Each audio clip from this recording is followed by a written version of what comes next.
மன்னர் அரண்மனைக்கு திரும்பி வந்துட்டு இருக்கும்போது அவர் எதிரில் ஒரு வயோதிக துறவி வந்துட்டு இருக்காரு. மன்னர் அவர் ரதத்தை நிறுத்திட்டு அந்த துறவியோட காலில் விழுந்து கும்பிடுறாரு. அவரோட ராஜாவோட முடி வந்து அந்த துறவியோட காலில் படுது. துறவி வந்து ஆசிர்வதிக்கிறாரு. ஆனால் அமைச்சருக்கு ரொம்ப சங்கடமாக இருக்குது.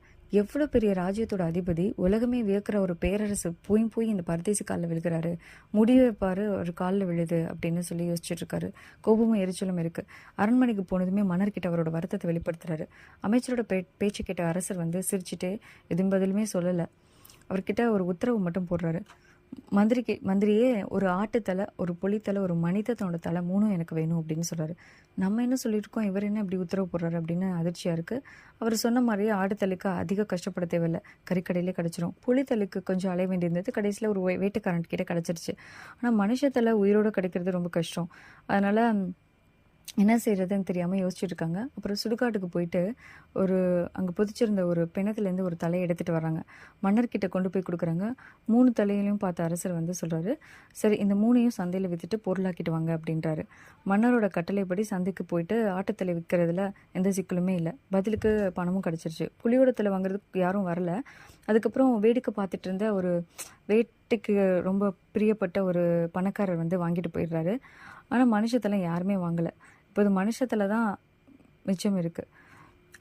அருவருப்பாக பார்க்குறாங்க எல்லாருமே. அதை ஒருத்தர் கூட காசு கொடுத்து வாங்க முன் வரல. அரண்மனைக்கு திரும்பி அமைச்சர் ஆட்டுத்தலை உடனே வித்துடுச்சு, புலித்தலை கொஞ்சம் சிரமமாக இருந்துச்சு, ஆனால் அதுவும் போயிடுச்சு. ஆனால் மனுஷங்களோட தலை யாருமே வாங்க வரல அப்படின்னு சொல்கிறாரு.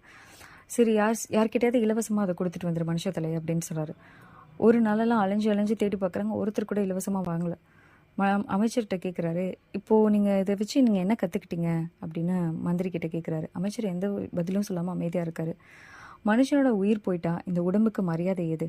சக மனிதங்க தானே எல்லாருமே, வாங்கி வச்சுக்கலாமே. ஆனால் நடைமுறையில் இலவசமாக கொடுத்தா கூட அதை அருவருத்து ஒதுக்குவாங்களே தவிர அதை யாரும் தொடமாட்டாங்க. இருந்தாலும் இந்த உடம்பு உயிரும் துடிப்புமாக உள்ள போது என்ன ஆட்டம் நம்ம ஆடிட்டுருக்கோம்.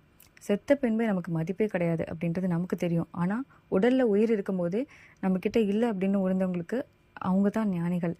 அந்த மாதிரி ஞானிகள் காலில் விழுகிறது எந்த தப்பும் இல்லை அப்படின்னு சொல்கிறாரு. ஆல் ஆஃப் த ஸ்டோரி, பணிந்தவர்களுக்கும் துணிந்தவர்களுக்கும் வாழ்வில் தோற்றதாக சரித்திரமில்லை.